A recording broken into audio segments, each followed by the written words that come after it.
council, the commissioners, and then also Bob, if you would like to chime in on any of this, because I recall why this that prohibition on the Air Museum came to be. I think it was like 2-3 years ago. We had an issue with Sear County Community College having an event out there, and we had alcohol served, and then we modified an ordinance out there that made it to where it's not possible for us to do that. Is that correct?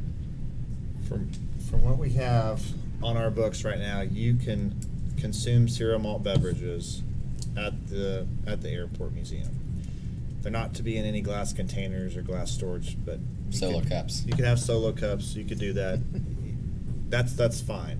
Where I think we're at on our city code is that it prohibits the drinking of any or liquor, any type of liquor. Cereal malt beverages are fine. So, but wine, for example, any type of mixed drinks would be prohibited with what we have right now. And I think Alicia probably remembers better than I do what the deal was before. I think it was more of a serving, how it was being served, because I don't think they had the proper licensure in order to sell drinks. I think you could have it available, and if it's not being sold, then that wouldn't be as much of an issue. But I think what they were doing before, they were selling it, if I recall correctly, they were maybe giving a ticket that you had to pay to get in, and then you could yeah. It was a wine tasting thing? Or Yeah, I think, something, was that right? Was it wine tasting? that I remember? It Yeah. was more than that. Yeah, okay. Yeah. Taste But another. that's where it caused problems, because they hadn't went through ABC to get the proper licensure, or even the city to get that in order to let that occur. Okay. Would your vendor have that type of license, or? Well, whatever you guys come up with on rules and regulations, if you decide to do it, and if we decided to do it, we would meet whatever, we would make sure we meet whatever requirements that you require. Yeah. And if we can't meet them, then we just won't do it. I don't have a problem with it. I think you ought to be able to do something, to what. Because I totally understand, you get drunks and. You think you got and- your commissioners who act up? Well, I mean, I've been Yeah. to quite a few political events over the last 4 years, and I don't recall a single one where the liquor wasn't flowing. Those are at the Capitol. So anyway, that's if you decide to do it, we will do whatever's required, to make it to make it happen. Bob, can you share with us your thoughts on this? Sure. Personally, I am thrilled with the opportunity to have that many county commissioners come to the Air Museum, even if it is after our normal business hours. I certainly am going to volunteer my time, and I have 3 staff members who will work that evening if you allow it, and then I'll just give them an afternoon off in the week, so there won't be any additional expense to us. But I really would love to see all those commissioners out there and let them see what we've really got. You never know. Some of them may have a true love for aviation and may steer something our way, something like that. Absolutely. So I hope you guys will approve the event one way or the other. Well, I think no matter what, the event, is going to happen, because that's fantastic, and we appreciate the opportunity to have that many people come to the Air Museum. Now, how do you feel specifically about, so we found out just now that C&B, so any kind of beer is okay to be served. How do you feel about alcohol being served? Do you have any conflictions with that? If alcohol is going to be served, then like Cal and I had visited, at that point you would normally have security. Some county sheriffs come, You would or city normally police, have. either way. In this case, we would probably be asking for the Sword County Sheriff's Department Absolutely. to do it, so there's no additional expense to the city. But I think we will be okay. And of course, we will barricade off the west exit to the door leading out to the tarmac, because it will be after hours and after dark, so we'll barricade that one way or the other. Don't want anybody wandering onto the tarmac at night. Yeah, that's kind of the idea. Perfect. So, but I personally would really love to have this event out there. Yeah. And there are a couple of counties that I really want their commissioners to see what we've got. So Absolutely. Well, we visited a little bit about the guys who were there when our representatives and stuff were here. and they wanted to go out to the Air Museum, but it was closed that day. It happened to be, so I think there's people would like to see it. We Yeah. could show it off, you know. Yeah, and there's actually, I know one of those commissioners you're referring to, and I've been trying to get him into the Air Museum for quite a while. Yeah. But you know, just for your future reference, if you as commissioners have someone who's wanting to tour the museum and it happens to be on Monday when we're the only day we're closed, give me a phone call. I'd be happy to take them out and give them a tour. I've done that in the past, and if I'm in town, I have no problems with that. So That's appreciate terrific. Rest of the commissioners, how do you guys feel specifically about the liquor being served? Are you guys okay with it? I'm like CJ, I'm probably, I don't know, I know I never drink, but I don't have a problem with other people, that's what they do. I mean, Yeah. I'm not one of those people, I'm like, I think it'd be all right with me. Same. I don't have a problem at all. Is there enough time to get the permit? Well, that's what I was going to say. Knowing that the council's okay with it, if we wanted to allow it moving forward legally, what are we looking at and how do we get it June done? 8th, so. I'd have to talk to ABC, and it also depends on CJ, what your intentions are. If it's approved by the council to allow liquor to be served at this event, this is gonna be complimentary, I assume. You're not gonna charge the people Right. coming to drink. What it is, you know, we have K-Works and we have K-Camps, which is our, it is our property insurance through the Kansas, and then the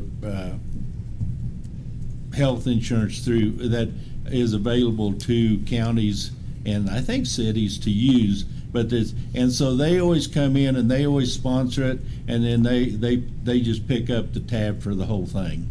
So it would be all, you know, we would not be selling, they would not be selling alcohol. They would be just furnishing it. It would be there and they'd be picking up the tab.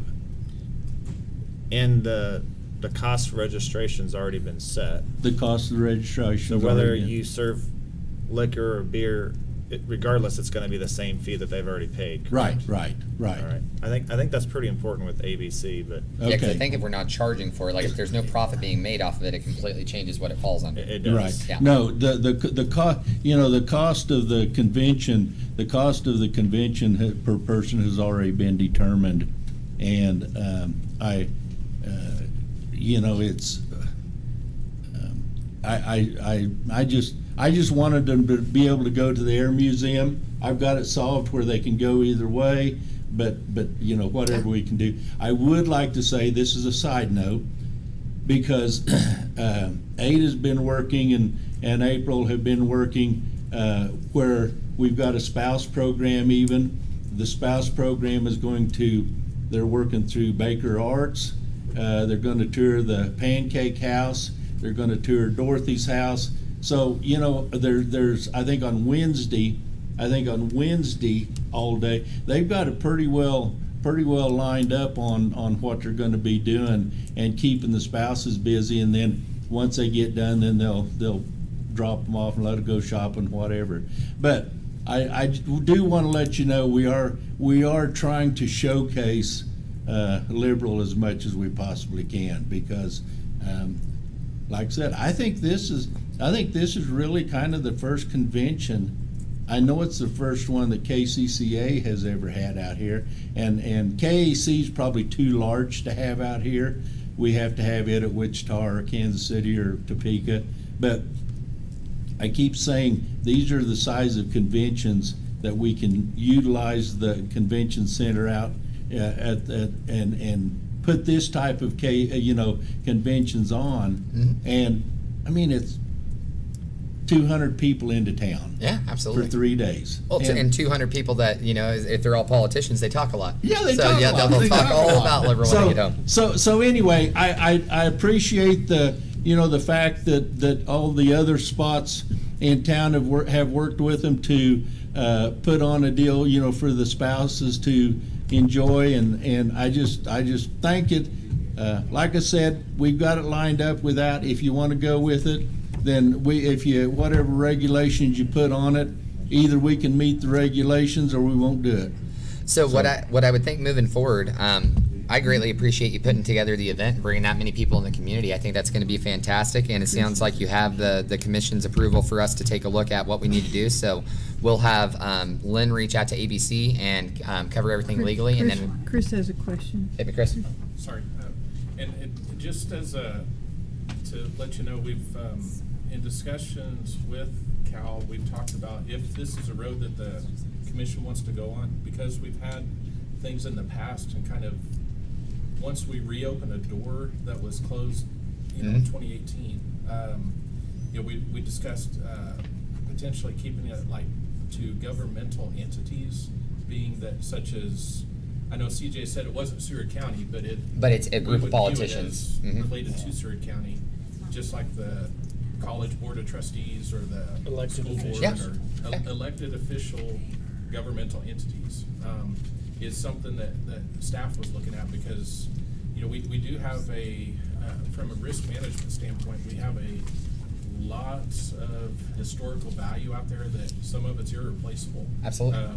A lot of it is owned by the city taxpayers, but there's also a lot of things that are on loan to us to be able to display that belong to other individuals, trusts. Yeah, Air entities, Force, all whatever. sorts of stuff, yeah. Yeah, and the armed forces and whatnot.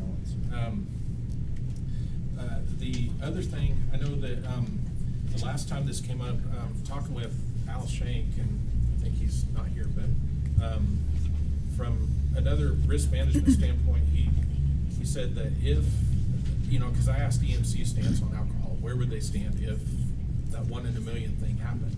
He said that they would cover us as under host liability, you know, we're taking on liability from a host, but he strongly recommended that if we do anything, that we get a certificate of liability insurance designating the city as additional insured, which, I mean, that cost is not, I mean, it's Minimal. nominal. Mhm. But the good news is, I know we both deal with Al, so Yeah. it would Yeah. be pretty easy to do that. You know, it's just like similar to what we do when we have our rec programs at the activity center and Mhm. so on. We provide that coverage to the county should something happen. Yeah, absolutely. And that's all I have. But No, perfect. Thank you for bringing that up. Thanks, Chris.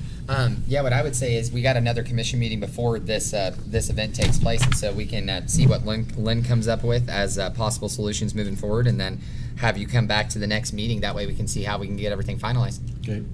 I'll tell you my thoughts are, as far as the section that prohibits this, having some kind of a discretionary function in there that upon an applicant obtaining the proper permits, then and only in that circumstance when those proper permits are obtained and granted, then, you know, liquor or wine can be served at an event as so long as it's approved by the city commission. Yeah. And I'll check with ABC to make sure as far Okay. as temporary permits, and it's possible you have to get one through them as well as through the city. So someone Okay. with your organization will have to get one, but I'll verify with ABC, and then I've got your cell phone number so I can get a hold of you and let you know. Okay, very And good. meanwhile, if the commission's in agreement on that, I can look at revising the section that prohibits it currently for your guys' consideration at the next meeting. If it's past the next meeting, that should be plenty of time. The only issue is you're gonna have to try to get a permit lined up. I think it's at least 14 days in advance of the actual event. Okay, So that may be something that you need to get started on, maybe even the first part of next week or the end of this week. okay, But Yeah. I'll check on it tomorrow and give you a call. okay. And we may have to check, because, I mean, can the county get a permit? Well, I think you'd be able to, but your entity you were talking about could maybe get one. yeah. Yep. Oh, I'm okay. assuming they probably will. Like KC. Yeah, Because because I that- bet they have to apply for these all the time. Because for their, temporary and permits. then their insurance would cover the event as well, and you've got to Maybe, file well, proof of maybe insurance. K-Works and Mhm. K-Camp could do it. Yep. Because their Okay. insurance would need to be provided to cover for the permit as Okay, well, so. okay, very good. Perfect. But I'll talk to April tomorrow then and see what it would require us to do. Yes, sir. And, so, Yep, and we'll look forward to concluding this topic next week, or 2 weeks from now at the next commission meeting, and getting everything finalized. very good. I appreciate it. Thank you very much, Thank CJ. you. Thank Have you an excellent both night. for Thank kind you. of And thank stuff you, Bob. come deliver. Moving on to agenda item number 6, we have resolution number 2356, authorizing the submittal of a 2021 Access, Innovation, and Collaboration Grant through the Kansas Department of Transportation. Good evening, Mayor and Commissioners. Good evening, Karen. This started out as application for signs that Commissioner Segrist had asked me to check into, and I submitted a concept paper, and it was approved. But Wednesday, when we had the meeting with KDOT, the only part of the project that they approved was the signs for the bus stops. So it's basically access and access grant for transit. So that being said, we're applying for bus stop signs. And when you look at our signs, they don't have a lot of information on them. And I think KDOT was excited that we were gonna redo the signs and have more information. So the stops will be clearly marked with the location, and then the regular stops will have a small map that'll show the next few stops and times, and then on the bus shelters we'll put a full map and all of the routes. So we want to make it easier for the riders to be able to find To where they're going understand. Yeah. and what time they'll be there. I know that we probably have regular riders, but this might make it easier for people who are apprehensive about it. Terrific. Did the signs have the app on them too, where you can scan it with your phone? They will have a code, so a QR code for your phone, so that you can get all the information of the routes and times, schedules, and customer service, things like that on the QR code. Well, I'd like to make a motion that we approve resolution number 2356, approving submittal of a grant to KDOT and authorization of the mayor and grant director to execute the application as necessary. Second. We have a motion by Vice Mayor Martinez with a second by Commissioner Segrist to approve the resolution number 2356, approving submittal of the grant to KDOT and for authorization of the mayor and grant director to execute grant application documents as necessary. Is there any more discussion on the topic? All in favor? Motion carries 5-0. Thank you. Thank you so much, Karen. Karen. Moving on to agenda item number 7, and we have a supplemental packet for this as well, Commissioners. We have the City of Liberal phone system. Good evening, Tim. Good evening, everybody. In your packet, I know this is kind of not necessarily a budgeted item or anything of that sort, but we started looking at how much our current phone system that the City of Liberal has costs this community every year. We currently subscribe to 3 different providers: AT&T, Ideatech, and United Wireless for phone service. Ideatech and United Wireless provide the recreation center, police department, and animal control and water plant with voice over IP phone service right now. So the information I've included in your packet does not address those departments. They're on their own separate systems for now. But the main point of topic today is talking about our service provided by AT&T. In your packet, I provided some pretty large numbers as far as what that service costs the city every year. It's roughly about $7,900 a month, from my best calculations I could come up with, which is roughly about $95,000 a year on phone service that we pay to AT&T for. I'm going to call it existing, or it's what AT&T calls legacy technologies.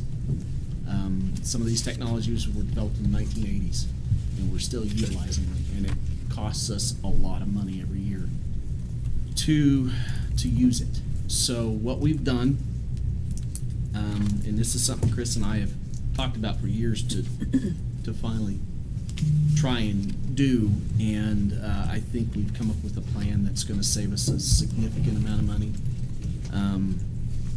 Immediately, it's going to save us roughly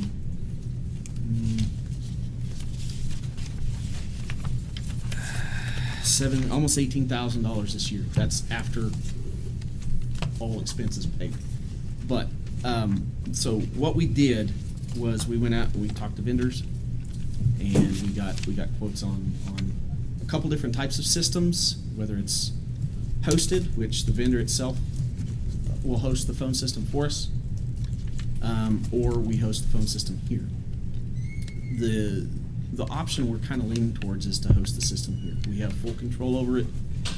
We don't pay a vendor lease fees for equipment, which gets expensive over time. I mean, it might be a small cost right now, but you take that out 3-5 years, and you're paying significant amounts of money for a $100 phone set. So, what I've done is I've condensed everything down into the memo on the front, and it's got all the important numbers and calculations and vendor quotes attached to it. But the meat and potatoes of the proposal is in the second larger part, and it's got a lot of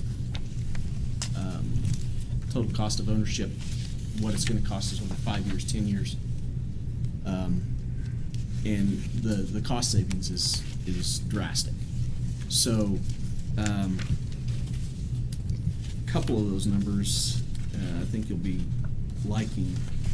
First year we're spending, we're saving about $17,963.31. About 18% of our budget this year will be saved just by switching over to the voice over IP system. That's after purchasing all the hardware. That's even paying for pre-existing AT&T services that we've paid so far. The following year is really where it gets interesting. We will save $77,987.44 the next year, just by not having to pay for the legacy services that we're being charged for now. That So- equates to about $6,500 a month. I was gonna say that's That actually was- over a mill. Yes. Yeah. So, what we've done, our recommendation is to go with a system provided by 3CX. It's a yearly cost of $3,590. That's a license fee. The system itself is very, very easy to use. In fact, we've got it running right now. We've been testing it the past 2 months or so. And I've got an example phone here for anybody that wants to look at it after the meeting or whatever. I can explain it a little bit more. But we went out and we sought quotes from AT&T, United Wireless, and SIP.US. Those providers, we kind of had some specifications on what we were looking for as far as their requirements to provided to us. One of them, the on-premise stuff, the stuff we host, I'm going to call it on-premise because it's just hosted here. We're not necessarily charged like a phone system charge. I mean, that's provided by a different vendor, of course, or different manufacturer. But AT&T came in with the lowest cost of $1,150 a month. That is for 200 lines, or what they told us, 46 simultaneous calls that you can make at once.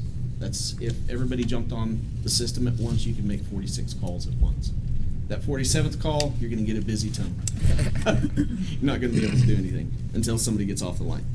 But within that $1,150, we also get redundant fiber to here. So we'll have essentially 2 internet connections to utilize in case one goes down, we can have a failover provided by a completely different company. And that is included in that $1,150 a month. United Wireless, they provide us the same level of service. Their cost was just higher.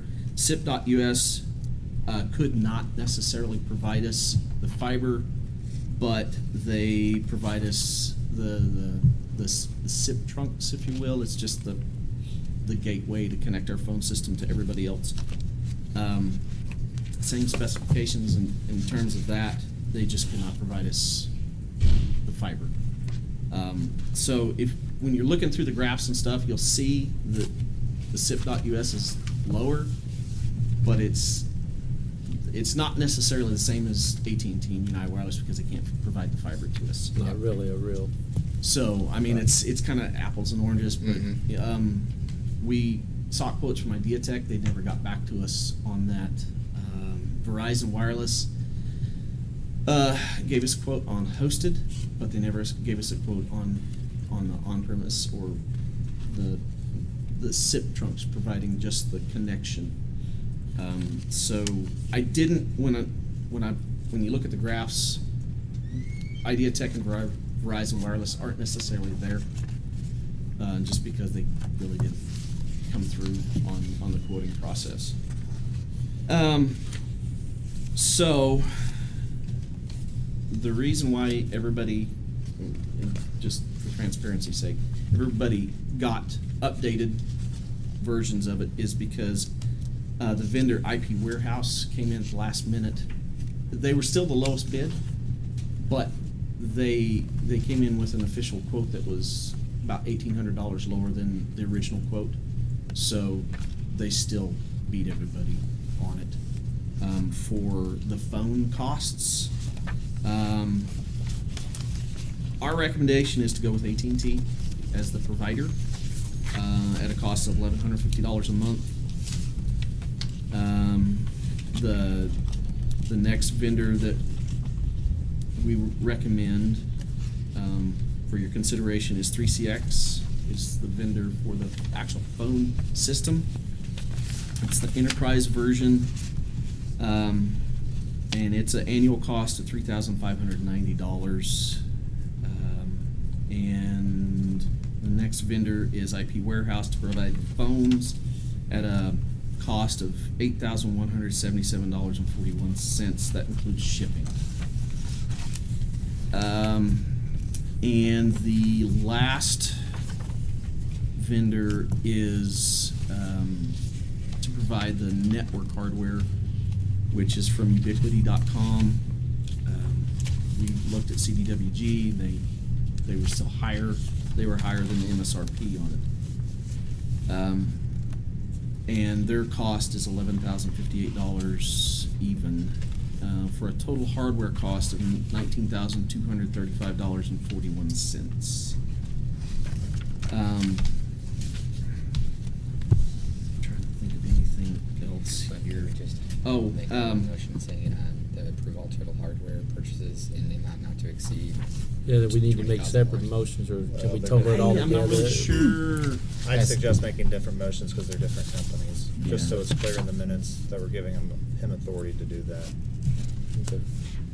Yeah, and I'll call for the motion separately with the wording in them. That way we can keep everything straight. And if you got questions after the meeting, I'd be more than happy to talk to you about it. Like I said, I've been 2 months putting this thing together, and one of the cool features about this phone system is everybody will have a direct extension, regardless of where you're at throughout the city. If you're calling from City Hall to, say, Cemetery, there's no dialing an outside line. You dial that direct extension, you get somebody there, or you get their voicemail or whatever. Another feature to this is we get free web conferencing. So if you've got a webcam, we can schedule web conferences from the system. It does all of that for us. There's a lot of features built into the 3CX system that the vendors that we sought quotes from charge extra for. And we feel that it's the most bang for our buck. Well, because we can use them to do almost anything. You can have members page other people that they need to call. You Absolutely. can send messages directly It's got from an app that you can put on your phone, and somebody dials your office number, it rings on your cell phone. It Mhm. doesn't reveal your cell phone number or any cell phone number, but what it does do is it gives you a point of contact, even if you're out in the field. It's still the person on the other end thinks that they're getting you in your office. You can transfer calls, you can do anything from the app. And that'll be a game changer for a lot of our directors Absolutely. that are, out of the office having to manage and maintain things that, if Brad's working out at one of the parks or, over at the golf course or the cemetery and somebody tries to call you directly, it goes straight to your cell phone. You can That'd be real handy. Yeah, it would. Everybody's got a web portal that they can log into with their extension or password, and you can listen to your voicemails, you can download your voicemails, you can schedule a web conference, you can anything. I mean, it's amazing what it does. So that's kind of our recommendation. Of course the biggest excitement is the amount of money we're going to save, because that's huge. It It's is. extremely huge. I liked what I read and updating our phones. And Yeah. And it even got a little cheaper too, so. Yeah, quite a bit Yeah, cheaper. yeah, a lot. Well, and getting off the copper phone line systems we've been doing that in private sector for the last 9 years, migrating companies over to VoIP, so it'll be And nice to get caught up with the tech. relatively simple to do once we get the phones in. And our projected rollout is either the end of July, end of August. But our cutover time, we're not going to cut over anything until we've got phones on desks and we're sure that everything works. We can make internal calls just fine, and then once that's done, we're going to contact AT&T and say, okay, let's go ahead and start rolling things over.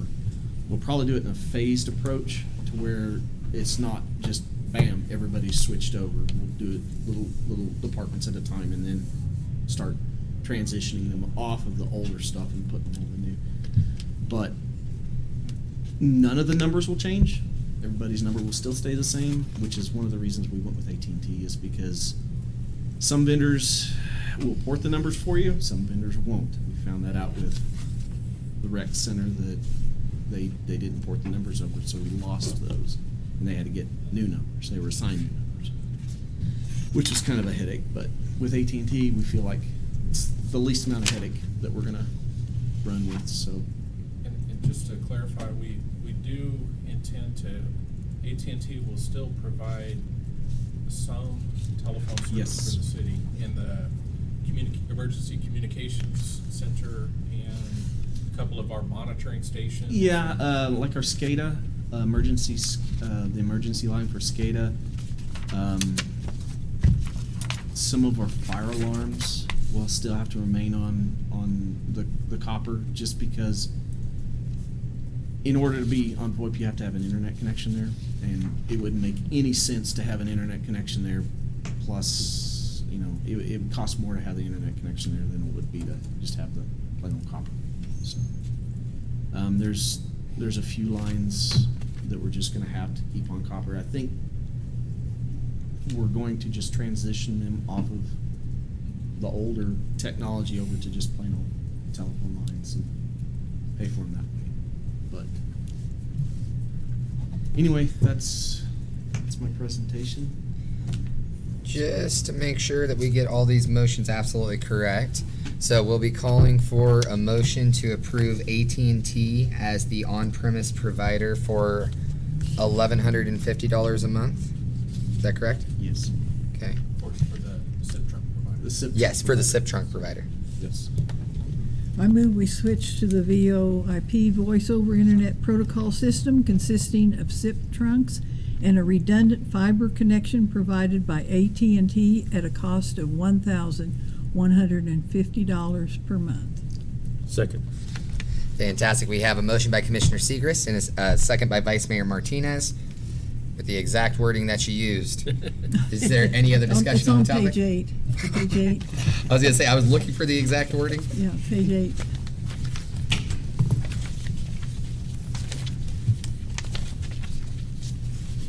Perfect. We're switching over to a voice over internet protocol system consisting of SIP trunks and a redundant fiber connection provided by AT&T at the cost of $1,150 a month. Is there any more discussion on the topic? All in favor? Motion carries 5-0. I move we purchase the enterprise version of 3CX from 3cx.com at an annual cost of $3,590. Second.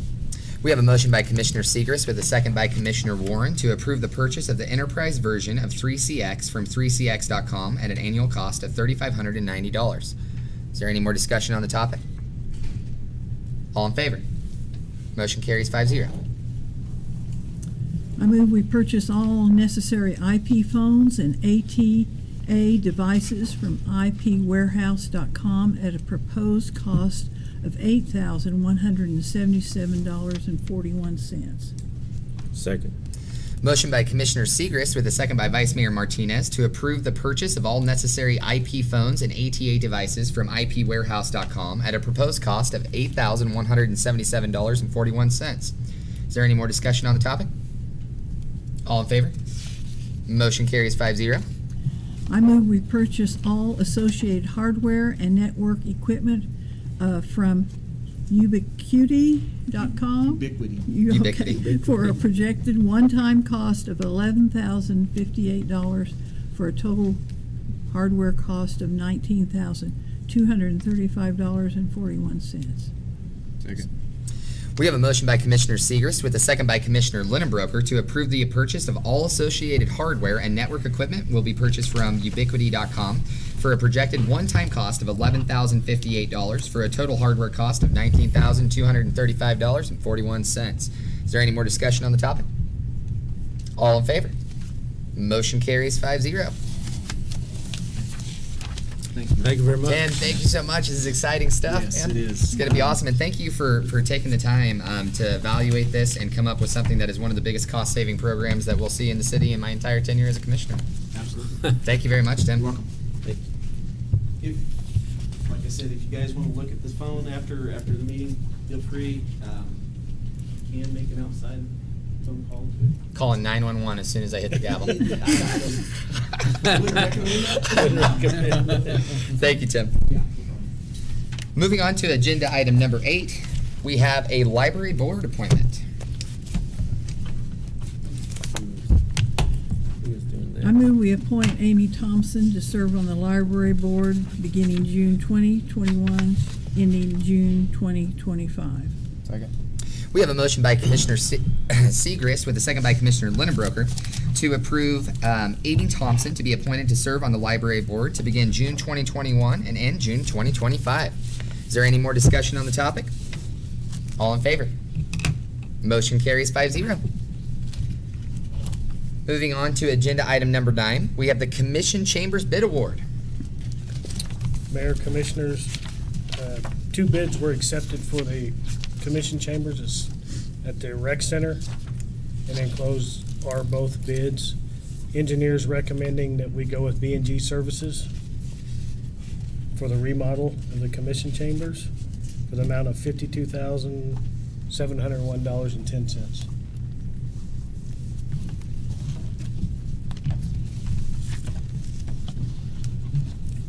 Who owns B&G Services? Who's the owner? Who's the? I don't know who the Yeah, owner is. I don't know who the owner is. Do you know who it is, Ronnie? I do not. This isn't the area that I work in at French Construction, but I'll still abstain since I have contact. Thank you very much. I noticed here that he forgot to put in a bid for the handrails, Correct. but he will go ahead and do that. Could we have an addendum to that bid that he signs in writing that will be done, Yep. please? I don't understand the different costs in paint. I mean, And goodness that- sakes. That was one of the things I think that Pete and Gary visited with him about.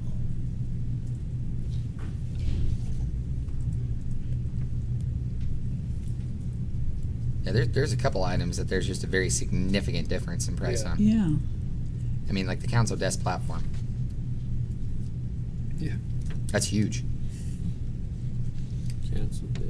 Do you want me to elaborate on what I know? Yes, Yeah, please. absolutely. I mean, just for information's sake, just what I've been told, because like I said, I didn't have anything to do with the bid or anything, I just had heard this point come up.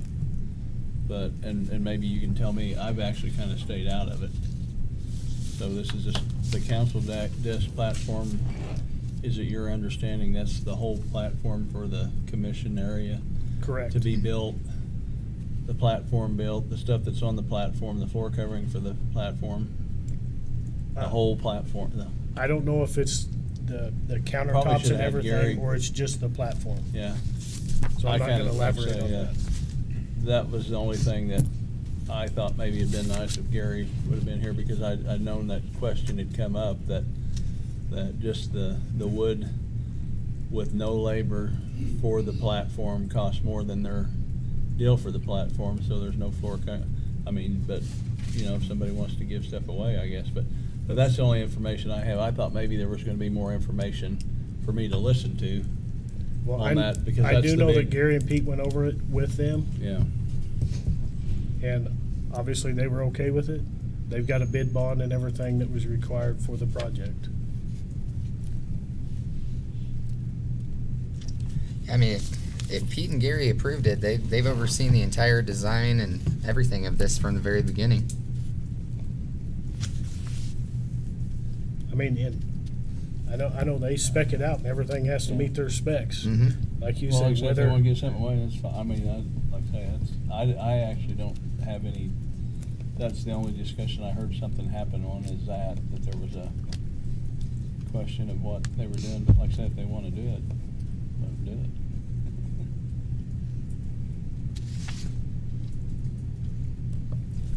I guess, let me ask this question just hypothetically. So when they come back and ask for money, do I have to abstain to say no? You should just, I would tell you just to abstain from anything regarding Okay. the issue. All right. Yeah. I Yes, just sir. wanted to ask that Yes, question. sir. I guess my biggest thing is I mean, they're half the price of the estimated cost, which is a lot, especially with lumber prices right now. Agreed. So they're, like Ron's saying, they are giving it away. If you go to look at lumber prices and building materials altogether, Yeah, and I mean, gonna they're, but I mean, like Connie said, you look at the difference in the paint bids, yeah. makes you wonder there. Yeah. It just doesn't look right. I mean, It's just- it's I know bizarre they to do a lot of see. work in town, they do a lot of work yeah, around. well, and we've approved quite a few bids for them in the past, and they've Yeah. done a lot of work for the city. It's just weird to see such a huge disparity between numbers on the exact same project. Usually it's at least within 15 to 20%. The third company, which we don't need to mention the name of, but the third bid that was disqualified, was it in the ballpark of both of these? Was it in between them? Was it closer to the top, closer to the bottom? Or do we even have that information since it was disqualified? We only received two bids. These Oh, are the- we only received Yeah, these two? are the only Okay. two bids we received. Well, I'd like to go ahead and just make the motion that we accept the bid of $52,701.10 from B&G Services Can we say with an addendum to the bid? with please? the addendum to the bid.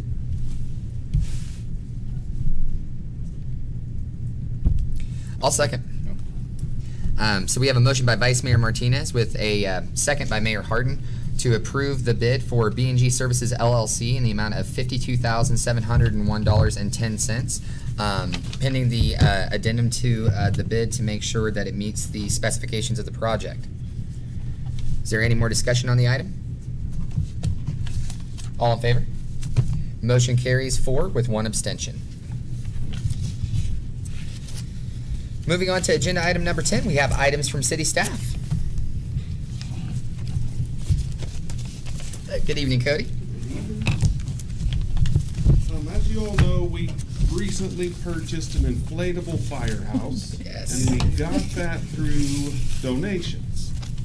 That Karen did a lot of work. This was a 2-year project Karen's been working on forever and finally got everything all lined up. This was a little over a $10,000 project, 100% funded by donations. So Karen's been talking with State Farm, which was one of the companies that donated, and they want to do a large check presentation. Oh, sweet. So we took it one step further and said we don't want to just have State Farm there, we want to bring them all. So on May 20th at 10:30, we are going to have a presentation at the North Fire Station. We're going to have all the people who donated to this. We're going to have the inflatable set up in the front yard, hopefully. We don't get calm days really often, and the thing's 17 foot tall, so it can't take a lot of wind. But so we'd just like to invite you all to that. I got an invitation I'll give you all, and that's all I got. That's fantastic information, Cody. It's wonderful. I'm anxious to see this. Yes. Thank you. All of my creative power went into this. Well, that's good. All I've got. I'll be out of town, but I sure hope the wind's not blowing for you anyway. I hope you're okay. Yeah, I would hate to have to go Thank chase you. it down Yeah. Main Street. Thank you very much.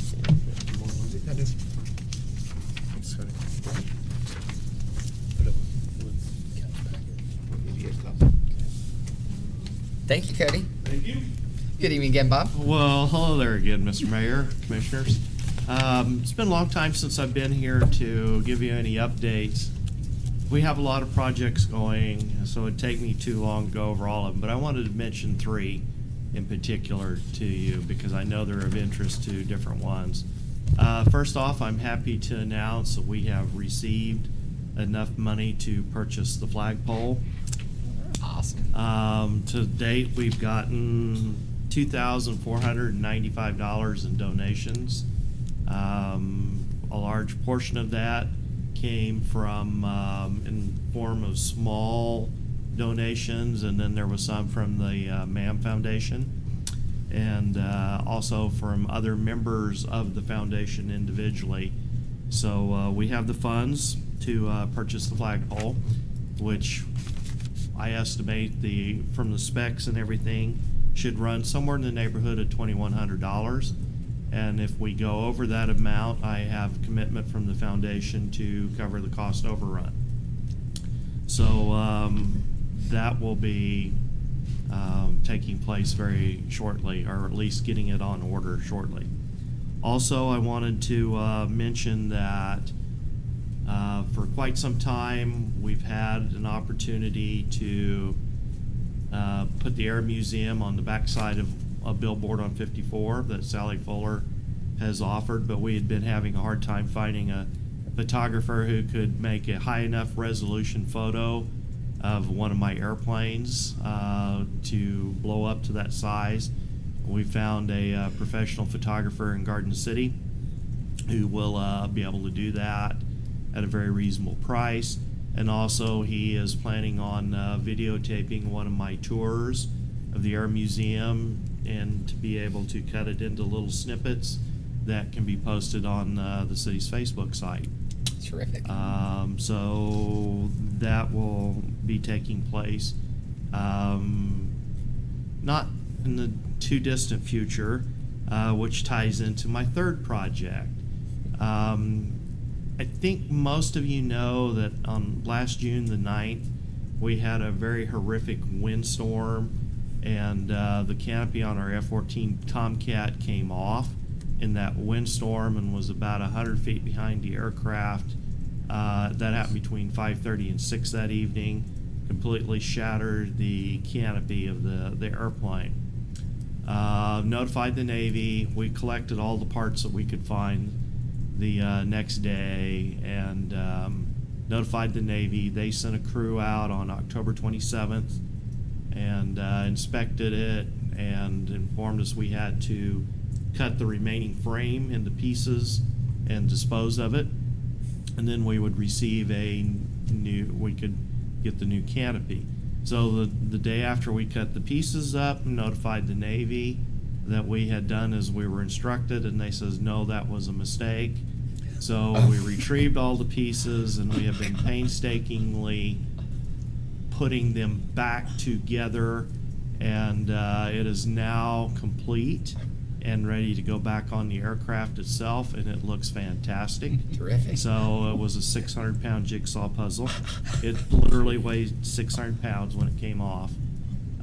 So as soon as that is placed back on the aircraft is when we will do the video and take the photographs for the billboard. So just wanted to let you all know that. And also in the process, I wanted to thank Southern Pioneer because they very graciously sent a crew and a crane out to help us do a test fit of the canopy, which fit perfectly. My restoration technician did an amazing job. I mean, it's truly amazing. You would have to see it to believe it. And they will also be the ones who will come back out, and when we get a day that's the weather is perfect, in other words, zero wind, we'll put it back on the airplane. So anyway, just wanted to say that. And I also wanted to mention that I have noticed a very large uptick in tourism. There's a lot of people that are traveling in the last couple of months. So in the month of March alone, we had over 600 people come through the museum. And these are almost entirely, except for 1 week in March, when it was families from surrounding states bringing their kids on their spring breaks to the Air Museum. These have all been, for the most part, senior citizens traveling. We have not really had any school tours this year, which normally March and April and May would be our months for school tours. The only school tours we've had have been private schools. Actually, the better term would be homeschools, where all the kids have and their teachers have gotten together and come to Liberal. So it looks like the numbers will be better this year. So anyway, thank you very much. That's terrific. Thank you so Bob. much for all the Good information, update. Bob.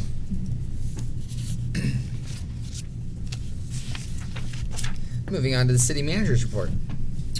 I've just got a couple of things. Billy's Car Show this weekend at the park, plus graduation. There'll be a lot of people in town. So I hope everybody comes to the car show and goes to graduation and everything goes well.